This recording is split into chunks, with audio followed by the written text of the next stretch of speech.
अस्सलाम वालेकुम वरहमतुल्लाहि वबरकातुहू। This is sir Naseem Zulfiqar. और जैसे कि आप जानते हैं कि मैं सेकेंड ईयर और फर्स्ट ईयर के केमिस्ट्री और इंग्लिश के पेपर्स को सॉल्व कर रहा हूँ डिफरेंट कॉलेजेस के। और आज जो पेपर सामने मौजूद है मेरे, वो है SM government science college Karachi का जो इंटरमीडिएट एग्जामिनेशन है, prelim examination second year chemistry का, वो पेपर आज मैं सॉल्व करने जा रहा हूँ। Total complete section A, section B, section C, सारी चीज़ें मैं इसके सॉल्व करूँगा।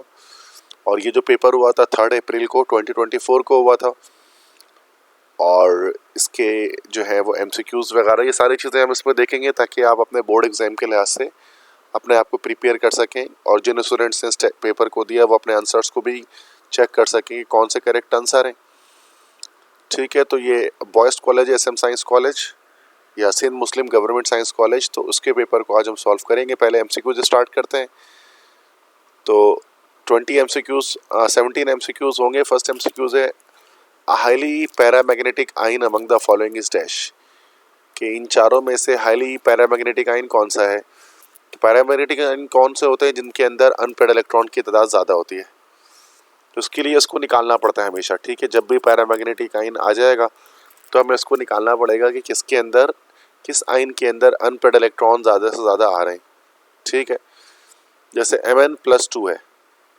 ठीक है, तो ये हमारे पास हो जाएगा NS0 और NP5। और इसी के अंदर हमारे पास ना मैक्सिमम अनपेड इलेक्ट्रॉन इसके अंदर हमारे पास आ जाएंगे Mn+2 आइन के अंदर। ठीक है, क्योंकि 5 अनपेड है, इससे ज़्यादा तो हो नहीं सकते। ए ऑप्शन करेक्ट हो जाएगा। ठीक है, सेकंड है the number of 5 membered and 6 membered ring in carbon 60 बकी ball are respectively dash.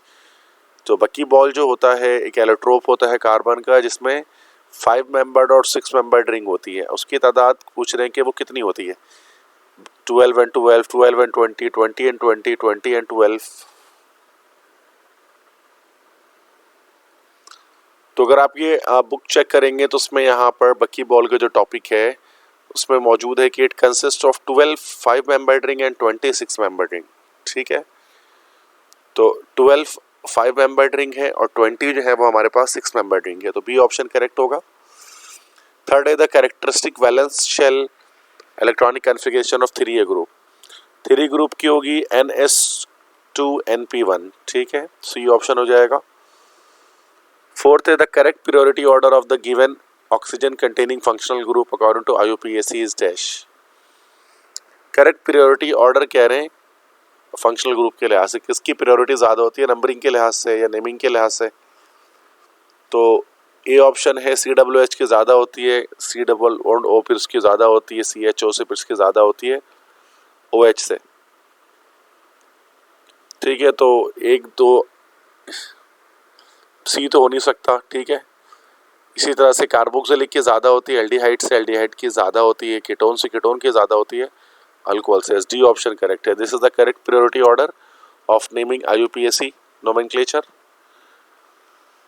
Fifth, enantiomers show the different characteristics except dash. They do not have mirror image relationship. They generally have chiral center. They are optically active. They rotate the plane of polarized light. देखो enantiomers जो है ना, कह रहे हैं कि उनके पास ये सारी कैरेक्टरिस्टिक्स होती हैं सवाए इसके। They do not have mirror image relationship. B है they are optically active. C है they generally have chiral center. और D है they rotate the plane of polarized light. तो उसका जो है ना हमारे पास ए ऑप्शन हो जाएगा। They do not have mirror image relationship. क्योंकि मिरर इमेज रिलेशनशिप जो है ना हमारे पास मीजोफॉर्म्स के अंदर होती है। ठीक है, तो जो मीजोफॉर्म्स होते हैं डायस्टेरियोमर्स तो होते हैं, तो वो उसमें हमारे पास ये आ जाता है। तो ए ऑप्शन करेक्ट होगा। तो उसके फिर ऑप्टिकली एक्टिव नहीं रहता फिर वो कंपाउंड। 6 है for the conversion of alcohol to alkyl halide we use the following reagent. Alcohol को अल्काइल हैलाइड में कन्वर्ट करने के लिए कौन से रिएजेंट इस्तेमाल करते हैं, तो SOCl2 यूज करते हैं। So this reagent is called as thionyl chloride, इसको कहा जाता है। This is called thionyl chloride. Seventh है the functional group and the types of bond in a molecule are detected by dash spectroscopy. देखो mass तो होगा नहीं, मास में हम लोग आइसोटोप मालूम करते हैं, ठीक है। इसके बाद NMR है, IR है, UV विजिबल है। तो कह रहे फंक्शनल ग्रुप और टाइप्स ऑफ बॉन्ड ये किस जो है वो स्पेक्ट्रोस्कोपी में हम लोग उसको डिटेक्ट करते हैं। तो जैसा कि आप देख सकते हैं कि IR इंफ्रारेड स्पेक्ट्रोस्कोपी जो होती है इसमें ही हम डिटेक्ट करते हैं टाइप ऑफ बॉन्ड को और फंक्शनल ग्रुप को जो प्रेजेंट होता है मॉलिक्यूल के अंदर, ठीक है। तो ये IR हो जाएगा, B option. IR means infrared, infrared spectroscopy, ठीक है।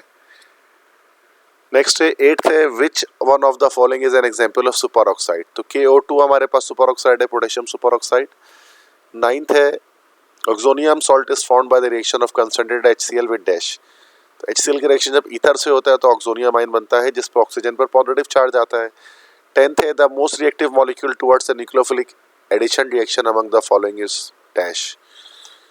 तो सबसे ज्यादा न्यूक्लियोफिलिक एडिशन रिएक्शन की तरफ कौन सा रिएक्टिव होगा? तो फॉर्मल्डिहाइड सबसे ज्यादा रिएक्टिव होगा चूंकि स्टेरिक एंड्रेंस सबसे कम होगी इसके अंदर। 11th है rancidity is a chemical process involving. इसमें ऑक्सीडेशन और हाइड्रोलिसिस ये दो चीजें होती हैं जिससे एक फाउल ऑर्डर एक प्रोड्यूस होता है। 12th है drug that reduces the histamine level in body is known as. Histamine level को जो कम करता है उसको हम डी ऑप्शन कहते हैं, this is anti allergic medicine, anti histamine भी कहते हैं जिसको। 13th the Wolff-Kishner reduction is the conversion of aldehyde and ketone into alkanes, ये ऑप्शन हो जाएगा। 14th the formation of acyl halide and amide by carboxylic acid involved dash। तो कह रहे हैं कि कार्बोक्सिलिक एसिड क्या होता है हमारे पास, RC डबल बॉन्ड OH। तो अगर हमें अमाइड वगैरह बनाना है तो जो OH है ना ये पूरा ग्रुप रिमूव हो जाता है, इसकी जगह पर NH2 आ जाएगा, ठीक है। तो रिप्लेसमेंट्स ऑफ हाइड्रोक्सिल ग्रुप होगा हमारे पास, ये बी ऑप्शन करेक्ट हो जाएगा। 15th ozone depletion in the upper atmosphere is caused by. तो ओजोन डिप्लेशन तो ODS करता है, ओजोन डिप्लेशन सब्सटेंसेस कहते हैं जिनको। 16th है the major source of water pollution is, major source क्या होता है इन सब में से, this is industrial activity, organic farming, global warming, renewable energy sources. तो इसका हो जाएगा ए, इंडस्ट्रियल एक्टिविटीज सबसे ज्यादा जो है वो मेजर सोर्स है ये वाटर पॉल्यूशन का। 8 के बाद लास्ट MCQs है acid anhydrides are formed by the dash of carboxylic acid. तो आपको पता है एसिड एनहाइड्राइड जब बनाना होता है तो हम असल में कार्बोक्सिलिक एसिड की जो है वो डिहाइड्रेशन करते हैं, वाटर रिमूव करते हैं, जिससे क्या होता है कि हमारे पास एसिड एनहाइड्राइड बन जाता है। जिस तरह से कि किस तरह से हमने एक कार्बोक्सिलिक एसिड ले लिया, दूसरा कार्बोक्सिलिक एसिड हम इस तरह से ले लेते हैं और इसमें डिहाइड्रेटिंग एजेंट हम लोग ले लेते हैं लाइक P2O5 ले लेते हैं, फॉस्फोरस पेंटाऑक्साइड, और इससे क्या होता है कि ये हमारे पास वाटर रिमूव हो जाता है और ये एसिड एनहाइड्राइड की फॉर्मेशन हमारे पास हो जाती है। तो ये एक तरह से हमने डिहाइड्रेशन किया वाटर की रिमूवल की, ठीक है। ये सेक्शन ए हमारा कंप्लीट हो गया। फिर सेक्शन बी है हमारे पास, ये क्वेश्चन आंसर्स हैं, शॉर्ट क्वेश्चंस हैं। सेक्शन सी है, ये डिटेल्ड क्वेश्चन आंसर है। तो ये सारे मैं अभी आपको इसमें सॉल्व करके बताता हूँ, ठीक है।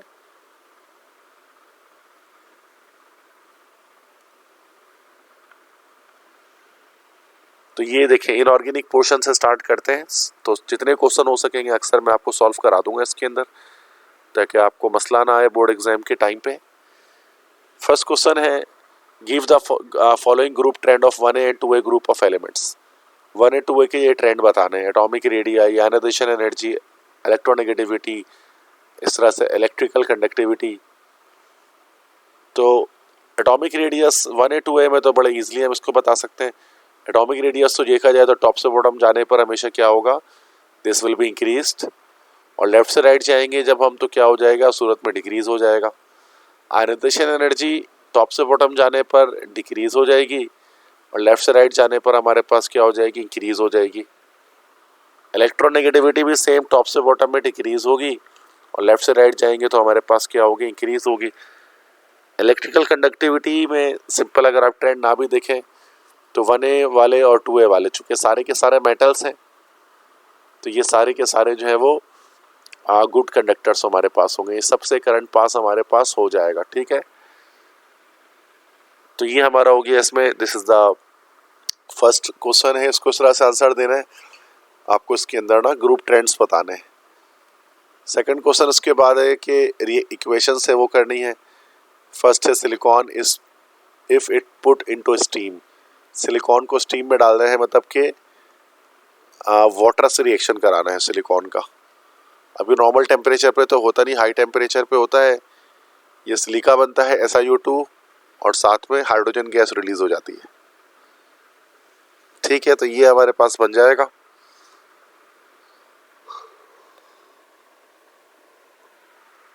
बाकी उसको बैलेंस करने की जरूरत पड़ेगी तो इधर पर 2 लगा लेंगे, इधर पर 2 लगा देंगे, तो ये बैलेंस हो जाएगा। ठीक, उसके बाद है phosphorus is burn in excess of oxygen. अब चूंकि एक्सेस ऑफ ऑक्सीजन की बात की जा रही है तो मतलब ज़्यादा ऑक्सीजन गैस हमारे पास है, तो इसके लिए क्या होगा, फास्फोरस को जब ऑक्सीजन से रिएक्शन कराया जाएगा और ये ऑक्सीजन यहाँ पर एक्सेस अमाउंट में होगा तो हमारे पास बनेगा P2O5। This is called phosphorus pentoxide. Balance करने के लिए इधर पर 2 लगा लेते हैं और इधर पर हम लोग 5/2 लगा लेते हैं, बैलेंस हो जाएगा ये। नेक्स्ट है थर्ड है sulphur is treated with hydrogen gas at high temperature. Sulphur का हाइड्रोजन गैस से रिएक्शन कराएंगे जब हाई टेम्परेचर पे, तो उससे हमारे पास एक गैस बनेगी, this is H2S hydrogen sulphide gas. Next है carbon is heated with nitrogen.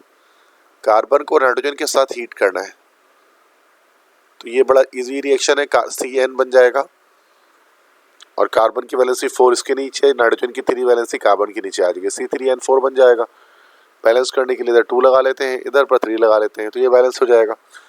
तो ये हमारे पास जो है वो इक्वेशंस थी शॉर्ट क्वेश्चन में, सेक्शन बी में, इनऑर्गेनिक पोर्शन में।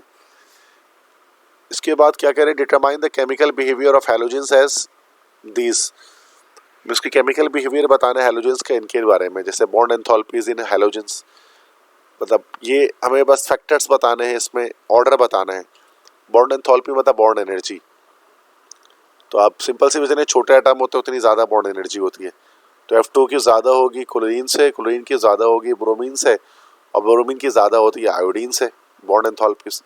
एसिडिटी ऑफ हाइड्रोजन हैलाइड की बात की जाए तो HI ज़्यादा एसिडिक होता है HBr के मुकाबले में, और HBr ज़्यादा एसिडिक होता है HCl के मुकाबले में, HCl ज़्यादा एसिडिक होता है HF के मुकाबले में। नेक्स्ट है स्ट्रेंथ ऑफ हैलोजेनस ऑक्सीडाइजिंग एजेंट। तो स्ट्रेंथ इसमें भी क्या होगा कि हमारे पास इसी तरह से फ्लोरीन ज़्यादा स्ट्रॉन्ग होगा बनिस्बत क्लोरीन के, क्लोरीन ज़्यादा स्ट्रॉन्ग होगा ब्रोमीन के मुकाबले में, और ब्रोमीन ज़्यादा स्ट्रॉन्ग होगा आयोडीन के मुकाबले में। अच्छा, हैलाइड आयंस को एज ए रिड्यूसिंग एजेंट की बात करेंगे तो फिर I- ये ज़्यादा स्ट्रॉन्ग होगा किससे, रिड्यूसिंग प्रॉपर्टी के लिहाज से Br- से, और Br- ज़्यादा स्ट्रॉन्ग होगा किससे, Cl- से, और Cl- ज़्यादा स्ट्रॉन्ग होगा F- से। तो ये हमने केमिकल बिहेवियर बता दिया। मीन्स इसमें इसी तरह से आपको जस्ट फैक्टर्स बताने हैं, मतलब ऑर्डर बताना है इन चीज़ों का। ठीक है, इसके बाद क्वेश्चन 4 है right the IUPAC names of the following complexes. Complexes के नेम्स लिखने हैं तो ये भी बड़ा आसान है। तो लिखते हैं फर्स्ट को Na2P3OH4 है ना, तो सबसे पहले हो जाएगा हमारे पास सोडियम। उसके बाद 4 OH है तो this will B tetra hydroxo, और Pt लिखा हुआ है तो दिस विल बी प्लेटिनेट। और ऑक्सीडेशन नंबर कितने निकल जाएगी यहाँ पर, ये देखो -4 इधर हो गया, इधर +2 हो गया, तो ये 2 निकल कर आ जाएगी। नेक्स्ट है सबसे पहले पोटेशियम लिखेंगे, सारे स्मॉल लेटर यूज करेंगे पोटेशियम। अब देखो ये नाइट्रोसिल या सैनो है, पहले सैनो हो जाएगा, दिस विल बी पेंटा सैनो। उसके बाद एक एनो है तो बस जस्ट नाइट्रोसिल, और Fe है और कैटाइन मौजूद है तो दिस विल बी फेरेट। और ऑक्सीडेशन नंबर कितनी आ जाएगी, देखो +2 यहाँ पर हो गया और -5 यहाँ पर हो गया, तो 3 निकल कर सामने आया हमारे पास। नेक्स्ट है 4 अमाइन है तो this will B tetra amine.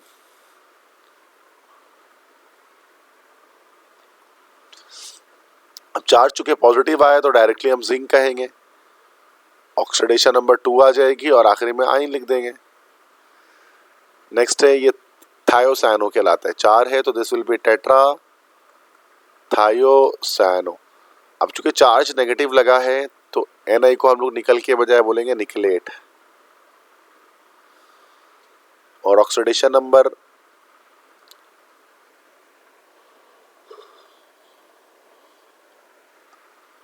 तो ये -4 हुआ, तो इक्वल टू किधर जाएगा, तो +4, तो +4 और -2 कितना हो गया 2, तो 2 निकल कर आ जाएगा ऑक्सीडेशन नंबर। तो ये कॉम्प्लेक्सेस की नेमिंग सबने कर ली। उसके बाद क्वेश्चन 6 से कंप्लीट द फॉलोइंग रिएक्शन। तो रिएक्शंस को कंप्लीट करना है, MnO4 + C2O4 + H+। तो ये रिडॉक्स रिएक्शन है, मीन्स कि Mn+2 बन जाएगा हमारे पास, यहाँ पर कार्बन डाइऑक्साइड की फॉर्मेशन हो जाएगी, वाटर रिलीज हो जाएगा, इस तरह से होगा।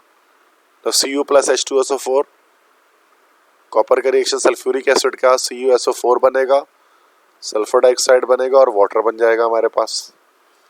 Cr + H2O, क्रोमियम का वाटर से रिएक्शन है ये।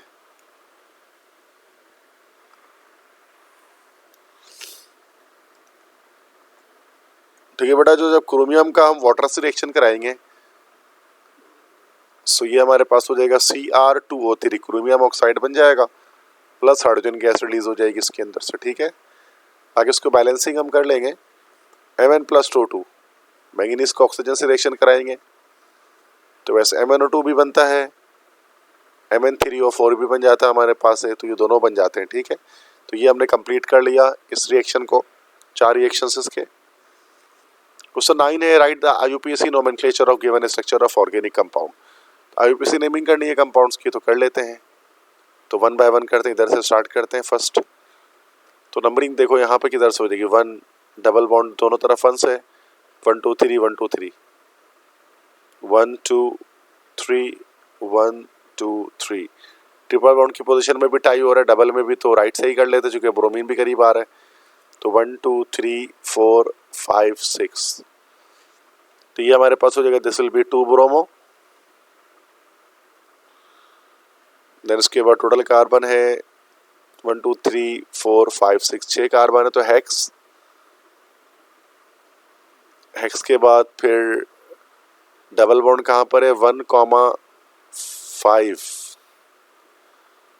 उसके बाद डाईइन और 3 पर ट्रिपल बॉन्ड लगा हुआ है, तो 3 आइन। ठीक है, नेक्स्ट है ये स्ट्रक्चर, इसको ओपन करना पड़ेगा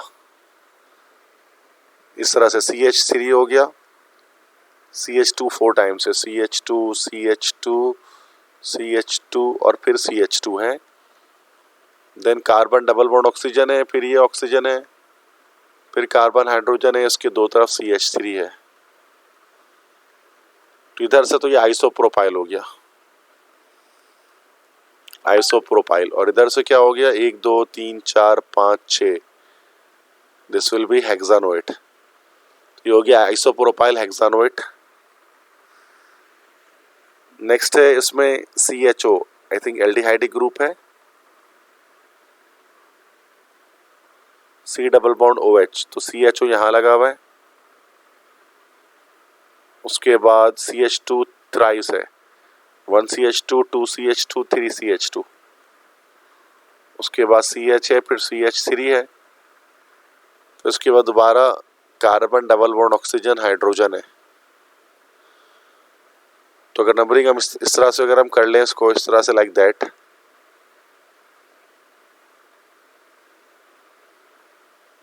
तो ये चेन ज़्यादा बेहतर बनेगी। तो नंबरिंग यहाँ से कर लेते हैं, 1 2 3 4 5 6। तो ये हमारे पास हो जाएगा, दिस विल बी 2 मिथाइल, तो हेक्स इन, उसके बाद 1 पर और 6 पर डबल एल्डिहाइड ग्रुप लगे, 1,6 डाई अल हो जाएगा ये। ठीक है, उसके बाद नेक्स्ट है नंबरिंग यहाँ से कर लेते हैं, कार्बोक्सिलिक ग्रुप से 1 2 3 4, ए से अमाइनो अल्फाबेटिकल ऑर्डर फॉलो करते हैं, this will be 2 amino, next 3 hydroxy, उसके बाद 4 कार्बन है, तो दैट इज ब्यूटानोइक एसिड।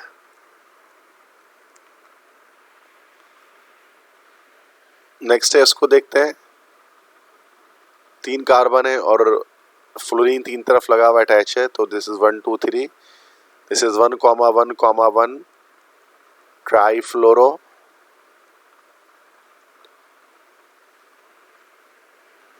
उसके बाद हमारे पास हो जाएगा प्रोपेन टू ओन। ठीक है, तो ये इसकी नेमिंग हमारे पास हो गई सारी यूपीएससी। नेक्स्ट क्वेश्चन क्या कह रहे हैं कि मॉलिक्यूलर ऑर्बिटल, क्वेश्चन 10 है ये।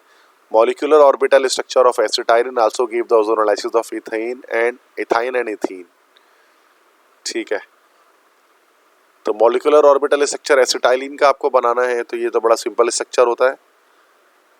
एसिटाइलिन को चूंकि आप बनाना चाहते हैं तो ये एक कार्बन आपने लिया इस तरह से। अब इसके इस तरह से हमने यहाँ पर चूंकि sp हाइब्रिडाइजेशन हो रही है, तो इस तरह से हमने 2 कार्बन हमने इस तरह से ले लिया। ठीक है, तो एक हमारे पास सिग्मा बॉन्ड यहाँ पर बन गया और 2 तरफ हाइड्रोजन से हम इसको कनेक्ट कर देते हैं। तो एक हाइड्रोजन इधर पर आ गया बाय सिग्मा बॉन्ड और एक हाइड्रोजन दूसरी तरफ आ जाएगा, this is also by sigma bond. Acetylene बनाना है, इसका मतलब कि इथाइन आपको बनाना है। ठीक है, तो ये सिग्मा बॉन्ड इधर आ गया। इसके बाद 2 ऑर्बिटल आपको पता है कि उसमें अनहाइब्रिडाइज रहते हैं, जिसको हम डॉटेड लाइन से शो कर देते हैं। तो ये होता है जिसको हम कहते हैं पी वाई अपने एक इलेक्ट्रॉन के साथ।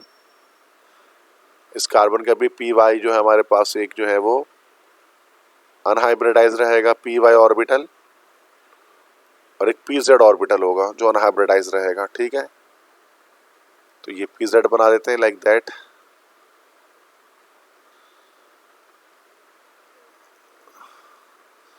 तो ये पी जेड ऑर्बिटल है, जेड एक्सिस पर जो अनहाइब्रिडाइज्ड है। तो ये जो ऑर्बिटल्स हमारे पास बने हुए हैं sp हाइब्रिड ऑर्बिटल्स हैं। ठीक है, और डॉटेड से जो बनाया गया ये अनहाइब्रिडाइज्ड है। यहाँ पर भी पी जेड है अपने एक इलेक्ट्रॉन के साथ अनहाइब्रिडाइज्ड, और ये करेंगे क्या, इस तरह से पी वाई जो है वो पी वाई के साथ जुड़ जाएगा और पी जेड जो है वो पी जेड के साथ कनेक्ट हो जाएगा। इस तरह से क्या होगा, हमारे पास 2 पाई बॉन्ड्स एस्टेब्लिश हो जाएंगे। तो ये हमारे पास मॉलिक्यूलर स्ट्रक्चर हमारे पास इथाइन का बना। इसके बाद ओजोनोलाइसिस करना है, ओजोन से रिएक्शन कराने किसका, इथाइन का मतलब C2H2 का और इथीन का C2H4 का। तो बेसिक एक रिएक्शन है, हम पहले इथीन को करा देते हैं। तो ये CH2 डबल बॉन्ड CH2, ये 2 स्टेप का रिएक्शन होता है। सबसे पहले ओजोन से जब रिएक्शन कराते हैं तो हमारे पास इस तरह से एक कंपाउंड बन जाता है, ऑक्सीजन है। उसके बाद CH2 देन ऑक्सीजन, फिर ऑक्सीजन। फिर इसका रिएक्शन किससे कराते हैं हम लोग बेटा, जो भी बन गया इसका जिंक से रिएक्शन कराते हैं, तो जिंक ऑक्साइड बन जाता है और साथ में 2 मॉलिक्यूल हमारे पास उसके अंदर फॉर्मल्डिहाइड किया जाते हैं। ठीक है, इसी तरह से अगर सेम यही काम अगर हम इथाइन के साथ करें ओजोनोलाइसिस, तो यहाँ पर चूंकि 2 बॉन्ड टूट रहे हैं तो CH2 और CH2 एक बॉन्ड के साथ जुड़ा रहेगा इसमें। देन ऑक्सीजन इस तरह से होगा, देन उसके बाद फिर तो इसके रिएक्शन जब हम जिंक से कराएंगे, सॉरी यहाँ पर हमारे पास हाइड्रोजन एक ही होगा, तो जिंक ऑक्साइड बन जाएगा और उसके साथ हमारे पास CHO बॉन्ड CHO, जिसको हम लोग क्या कहते हैं, दिस इज कॉल्ड ग्लाइओक्सल। तो ग्लाइओक्सल बन जाएगा। ठीक है, तो ये हमारे पास इथीन से हो गया, दिस इज इथीन, और अगला रिएक्शन ये हमारा हो गया इथाइन से। तो ये क्वेश्चन 10 हमारा कंप्लीट हो गया। क्वेश्चन 11 है distinguishing test between the following any two, मतलब डिस्टिंग्विश टेस्ट करना है डिफरेंट एलिमेंट्स के बीच में, कंपाउंड्स के बीच में। तो सबसे पहले कह रहे हैं कि अल्केन एंड अल्कीन के बीच में टेस्ट करना है, तो कोई एक टेस्ट आप दे सकते हैं इसके अंदर है। तो सबसे पहले हमसे कह रहा है कि अल्केन एंड अल्कीन इनके बीच टेस्ट कर दीजिए। तो अल्केन अल्कीन के बीच में तो हम अनसैचुरेशन टेस्ट कर सकते हैं इजीली। ठीक है, तो अल्केन अनसैचुरेशन टेस्ट को नेगेटिव देगा, अल्कीन पॉजिटिव देगा। चूंकि अनसैचुरेशन है उसके अंदर ब्रोमीन वाटर टेस्ट कर सकते हैं। ठीक है, KMnO4 टेस्ट कर सकते हैं, कोई भी कर सकते हैं। जैसे अगर आपने अल्केन ले लिया कोई भी, जैसे कि CH4 ले लिया, और उसके अगर आप ब्रोमीन वाटर से रिएक्शन कराएंगे Br2 और H2O, तो ब्राउन कलर जो है ना वो डिस्चार्ज नहीं होगा। ब्राउन कलर अपीयर हो जाएगा सॉल्यूशन के अंदर, मतलब रिएक्शन नहीं होगा। लेकिन यही अगर आपको इथीन ले लेंगे और उसकी रिएक्शन कराएंगे ब्रोमीन वाटर से, तो जो ब्राउन कलर है ब्रोमीन वाटर का वो क्या हो जाएगा, डिसअपियर हो जाएगा। इससे पता लगेगा कि ये टेस्ट डिस्टिंग्विश टेस्ट हो सकता है इसके बीच में, अल्कीन अल्केन और अल्कीन के बीच में। नेक्स्ट क्या कह रहे हैं, alkyl halide and alkane. Alkyl halide और अल्केन के बीच में कोई एक रिएक्शन कर दें जो अल्केन तो कर ले, मतलब अल्काइल हैलाइड तो कर ले, अल्केन ना कर सके। अब ऐसे कौन से रिएक्शन जो अल्काइल हैलाइड कर सकता है, RX का रिएक्शन करना है तो जैसे कि सिंपल अगर हम यही कर लेते हैं, KOH के साथ करा लेते हैं रिएक्शन, इसका स्ट्रॉन्ग बेस के साथ रिएक्शन कराते हैं एक्वस मीडियम में, तो ये हमारा मिथानॉल बन जाता है प्लस HCl। लेकिन यही अगर आप अल्केन ले लो तो CH4 और उसका KOH से रिएक्शन कराओगे तो कोई भी रिएक्शन नहीं होगा, no reaction occur strong base से। तो ये हमारे पास जो है वो डिस्टिंग्विश टेस्ट हो गया अल्काइल हैलाइड और अल्केन के बीच में। नेक्स्ट कह रहे हैं एल्डिहाइड एंड कीटोन।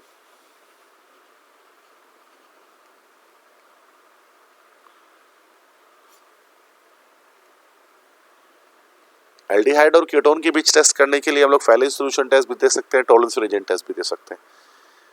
अगर मैं इसमें फैलिंग टेस्ट देना चाहता हूं तो फैलिंग टेस्ट देख लें। फैलिंग टेस्ट क्या होता है कि इसके अंदर हम लोग जैसे एल्डिहाइड के लिए पहले ले लेते हैं कि एल्डिहाइड हमने लिया और फैलिंग सॉल्यूशन क्या होता है, कॉपर हाइड्रोक्साइड होता है और साथ में NaOH होता है, सोडियम हाइड्रोक्साइड होता है।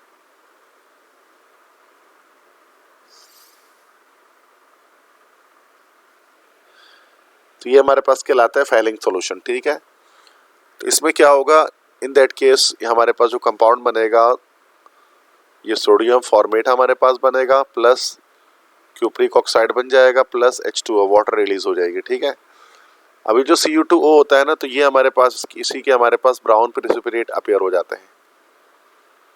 लेकिन यही अगर हम कीटोन के साथ सेम काम करें, CH3 C double bond OCH3 और इसके साथ भी वही फैलिंग सॉल्यूशन यूज कर लें CuOH ट्वाइस प्लस NaOH, तो हम इसमें ऑब्जर्व करेंगे कि नो PPT, कोई प्रेसिपिटेट अपीयर नहीं हो रही। तो इस तरह से इसके बीच डिस्टिंग्विश टेस्ट होगा। नेक्स्ट लास्ट है फिनॉल एंड अल्कोहल। अल्कोहल और फिनॉल के बीच में हम डिस्टिंग्विश टेस्ट करेंगे। अब वो किस तरह से करेंगे, अल्कोहल और एंड फिनॉल के बीच में एक ऐसा रिएक्शन जो अल्कोहल और फिनॉल में से कोई एक ही दे सकता है। तो इसकी रिएक्शन भी हमने पढ़े थे लेक्चर में, मैंने अपने अपलोड किए हैं। मैं जैसे कि एस्टरिफिकेशन है, अल्कोहल कर लेता है लेकिन फिनॉल नहीं करता। जैसे कि CH3 COOH लिया हमने, फिर उसके बाद इथाइल अल्कोहल ले लिया C2H5OH, ये रिवर्सिबल रिएक्शन होता है तो एक एस्टर बन जाएगा CH3 COO C2H5, Frooti smell produce होगी और साथ में वाटर। लेकिन यही अगर हम एसिटिक एसिड ले लें और इसके साथ अगर हम फिनॉल यूज कर लें तो उसमें कोई भी रिएक्शन हमारे पास नहीं होगा। तो एस्टर की फॉर्मेशन यहाँ फिनॉल के थ्रू नहीं होती। तो ये एक डिस्टिंग्विश टेस्ट हो गया, एस्टरिफिकेशन के थ्रू हमने अल्कोहल फिनॉल के भी डिस्टिंग्विश कर लिया। क्वेश्चन 11 ओवरऑल कंप्लीट हो गए यहाँ पर।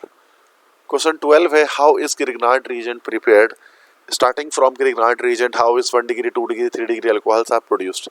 ग्रिग्नार्ड रीजेंट कैसे बनाया जाता है, तो RX का रिएक्शन जब भी हम लोग करते हैं किसके साथ, Mg के साथ, मैग्नीशियम के साथ, तो ये बन जाता है RMgX मीन्स ग्रिग्नार्ड रीजेंट।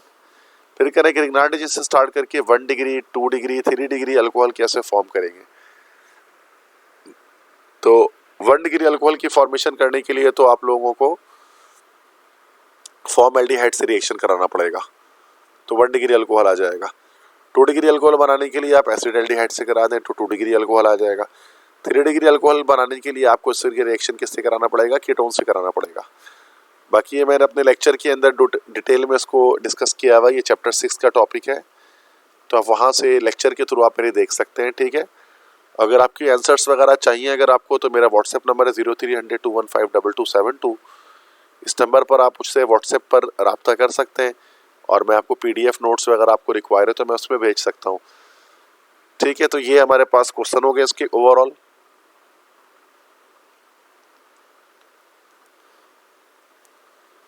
उसके बाद क्वेश्चन 4 है, what is NMR spectroscopy, what is the application of applied magnetic field, how does NMR works. तो ये हमारे पास चैप्टर 13 का सवाल आया हुआ है। And explain the following spectrum of ethanol, और इथेनॉल के दिए गए स्पेक्ट्रम को हमें क्या करना है, एक्सप्लेन करना है।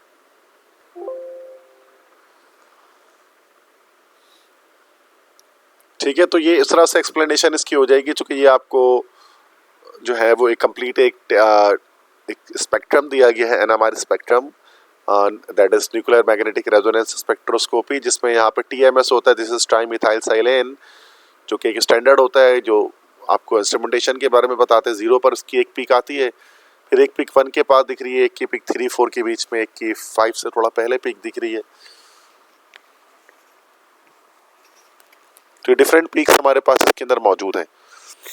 तो यहाँ पर देखो क्या क्या पीक्स क्या है कि methyl proton appears as triplet at around 1.1 to 1.33 ppm। तो ये जो पीक आपके पास आ रही है मिथाइल की पीक है, CH3 की ट्रिपलेट की सूरत में आ रही है। उसके बाद methylene proton appear as quartet around 3.5 to 4.4, ये मिथाइलिन है, मिथाइलिन से मुराद की CH2 है। उसके बाद जो है ना वो एक ब्रॉड सिंगलेट है 4 टू 5 ppm के बीच में, OH का है। उसे पता लग रहा है कि CH3 CH2 OH, ये हमारे पास इथेनॉल एक मॉलिक्यूल है। ठीक है, तो इस तरह से ये स्पेक्ट्रम जनरेट होता है जब एनएमआर स्पेक्ट्रम, जब हम इथेनॉल को एज अ सैंपल हम यूज कर रहे होते हैं। ठीक है, तो ये मैंने चैप्टर 13 के लेक्चर अपलोड किए हैं वो ओवरऑल, तो आप देख सकते हैं क्या वर्किंग मैकेनिज्म, क्या प्रिंसिपल होता है, किस तरह ग्राफ बनता है, किस तरह इसको रीड आउट किया जाता है, ये सारी चीजें मैंने उसमें बताई हुई है। ठीक है, क्वेश्चन 6 है उसके बाद कि draw the structure of the given organic compounds. तो बहुत सारे कंपाउंड्स हैं, उनके स्ट्रक्चर्स बनाने हैं, तो 1 बाय 1 मैं तमाम स्ट्रक्चर्स को बनाता चला जाऊंगा। तो यहाँ से स्टार्ट करते हैं। ठीक है, फर्स्ट इसको फर्स्ट मान लेते हैं, 1, इसको 2, इसको 3, इसको 4, इसको 5, इसको 6, पहले ये 6 बनाते हैं। ठीक है, फर्स्ट है पी क्लोरोफिनॉल।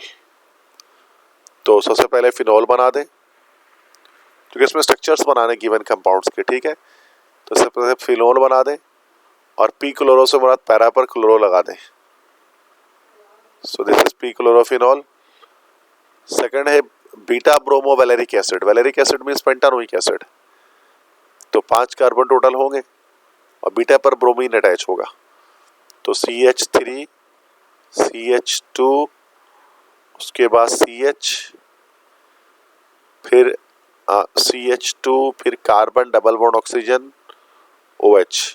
अब देखो 1 2 3 4 5 वैलेरिक एसिड है, this is alpha carbon, this is beta carbon, यहाँ पर आप लगा दो क्या भाई, ब्रोमो लगा दो, तो ये हो गया beta bromo valeric acid.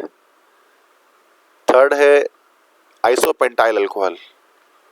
Isopentyl alcohol मतलब टोटल 5 कार्बन होंगे, एक कार्बन चेन से बाहर होगा सेकंड लास्ट से, जैसे CH3 CH, अब एक CH3 यहाँ से बाहर कर दो, फिर उसके बाद CH2, फिर CH2, फिर OH, तो ये हमारा हो गया आइसोपेंटाइल अल्कोहल।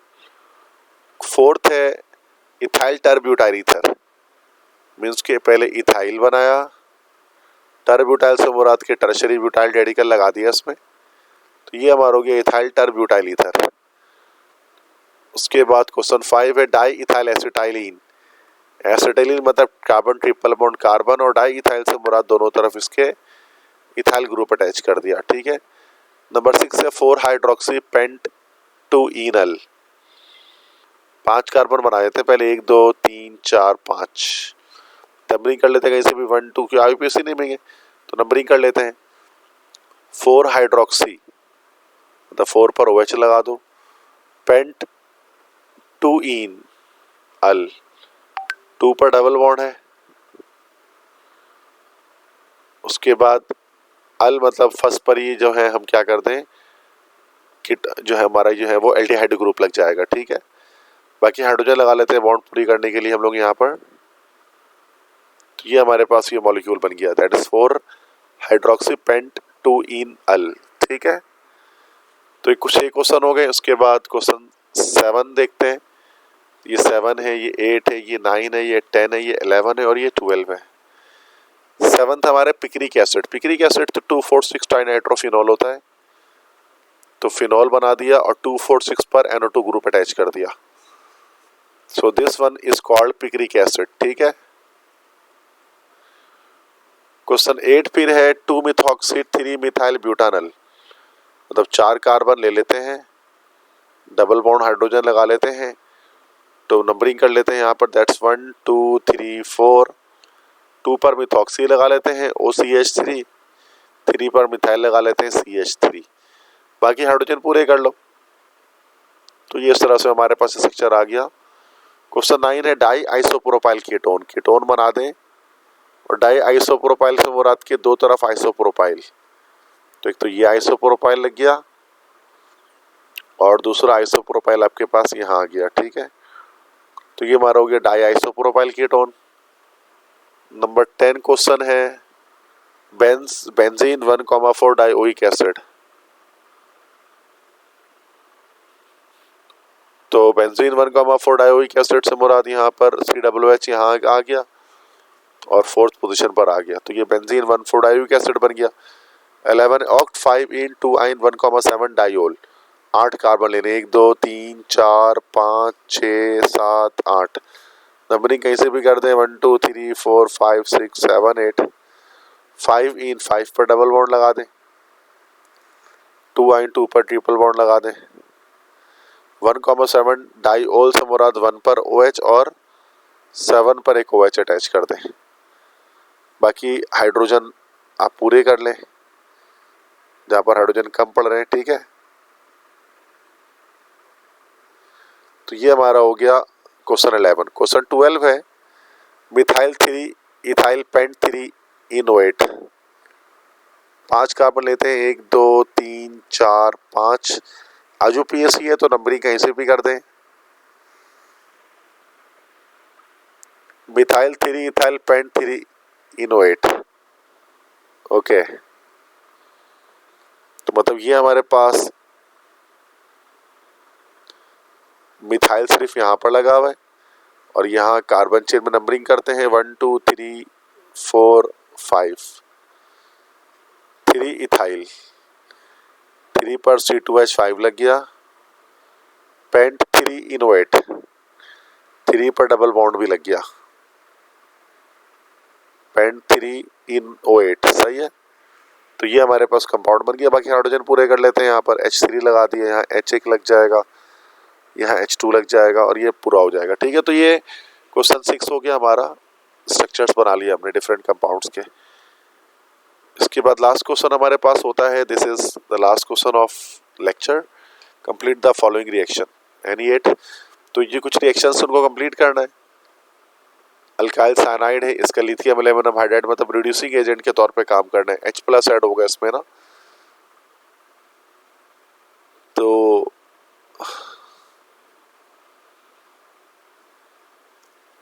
जब ये हाइड्रोजन से रिएक्शन करेगा तो आई थिंक ये कार्बोक्सिलिक एसिड बनाएगा, कार्बोक्सिलिक एसिड बनेगा और साथ में अमोनिया गैस लिबरेट हो जाएगी, NH3।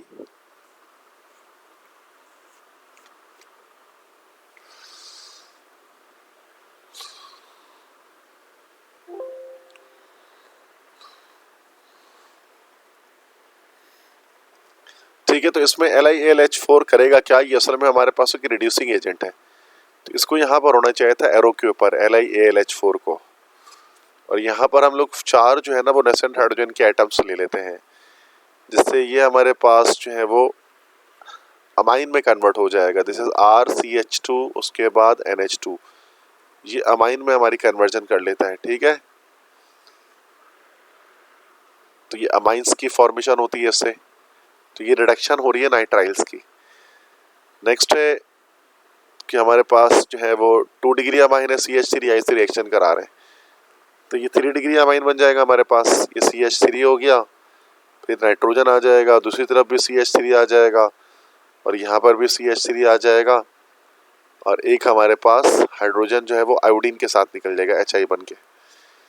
ठीक है, तो 3 डिग्री अमाइन बन जाएगा टर्शरी अमाइन। एसीटोन के रिएक्शन हाइड्रोजन जिससे कर रहे हैं, किससे कर रहे हैं, NH2NH2, मीन्स ये हाइड्रोजन से रिएक्शन किया जा रहा है। ठीक है, एसीटोन का, तो ये हमारे पास तो हाइड्राजीन से करें तो हाइड्राजोन बन जाएगा हमारे पास, एसीटोन हाइड्राजोन जिसको हम कहते हैं। इस तरह से स्ट्रक्चर होगा CH3 कार्बन, उसके बाद CH3, उसके बाद डबल बॉन्ड नाइट्रोजन, उसके बाद फिर NH2 और साथ में वाटर रिलीज हो जाता है H2O। तो ये हमारे पास जो है वो हाइड्राजोन कहलाते हैं। फिर एसिटाल्डिहाइड के HCN से रिएक्शन करा रहे हैं, तो एसिटाल्डिहाइड के रिएक्शन HCN से कराएंगे। तो आई थिंक ये जगह यहाँ पर थोड़ी कम पड़ रही है, तो हम इसको 2 पार्ट्स पे करते हैं अभी, ठीक है। वेट,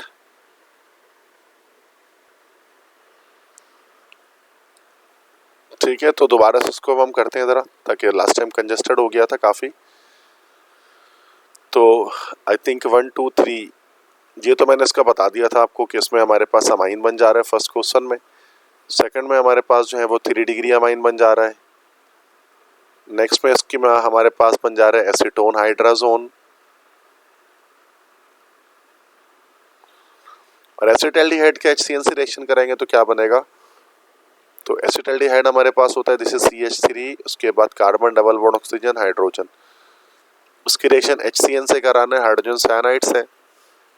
तो ये हो जाएगा CH3 कार्बन, उसके बाद ऑक्सीजन के साथ एक तरफ हाइड्रोजन आ जाएगा, फिर हाइड्रोजन एक तरफ CN आ जाएगा, ठीक है। So this is called as cyanohydrin. तो ये साइनोहाइड्रीन हमारे पास बनेगा, ठीक है। नेक्स्ट क्वेश्चन है RCOH प्लस PCl5। तो ये हमारा बन जाएगा acid halide. This will be RC double bond O, Cl बनेगा, साथ में POCl3 और HCl की फॉर्मेशन हो जाएगी, ठीक है। फिर RCOH का C2H5OH से करेंगे, एस्टरिफिकेशन हो जाएगी। तो ये हो जाएगा, अब देखो इस तरह से ना, ये एसिड है और एक बेस है, इस तरह से रिएक्शन होगा। ये H प्लस निकालेगा, ये OH माइनस पूरा, इसके साथ वाटर बन के निकल जाएगा। तो ये हो जाएगा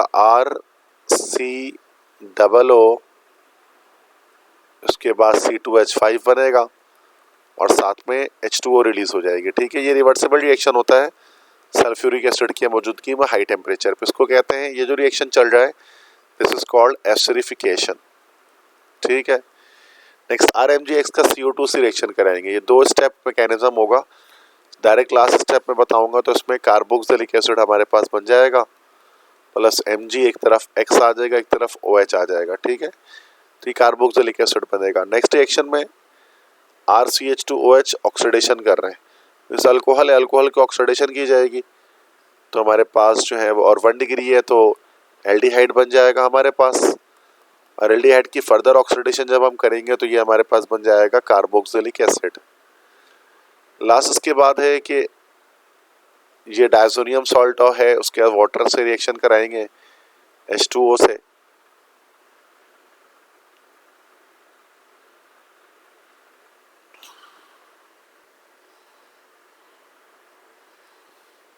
तो जब डायजोनियम सॉल्ट से रिएक्शन होगा तो हमारे पास इसके अंदर बनेगा फिनॉल, फिनॉल के साथ बनेगा इसमें नाइट्रोजन गैस और साथ में HCl रिलीज होगी। फिनॉल के रिएक्शन नाइट्रिक एसिड से करेंगे, sulphuric acid 25 degree centigrade temperature, means एक लो टेम्परेचर पे कर रहे हैं। तो 2 कंपाउंड हमारे पास यहाँ पर बनेगा, ऑर्थो पैरा डायरेक्टर है चुके फिनॉल, तो एक फिनॉल NO2 एक हमारे पास ऑर्थो पर आकर लगेगा और एक आकर पैरा पर लगेगा, साथ में वाटर रिलीज हो जाएगा। ये टेम्परेचर हाई होता है इसमें 100 डिग्री तक, तो पिक्रिक एसिड बन जाता। लास्ट है ट्राइग्लिसराइड फैट के NaOH से रिएक्शन कराएंगे। इस रिएक्शन को हम लोग कहते हैं सैपोनिफिकेशन।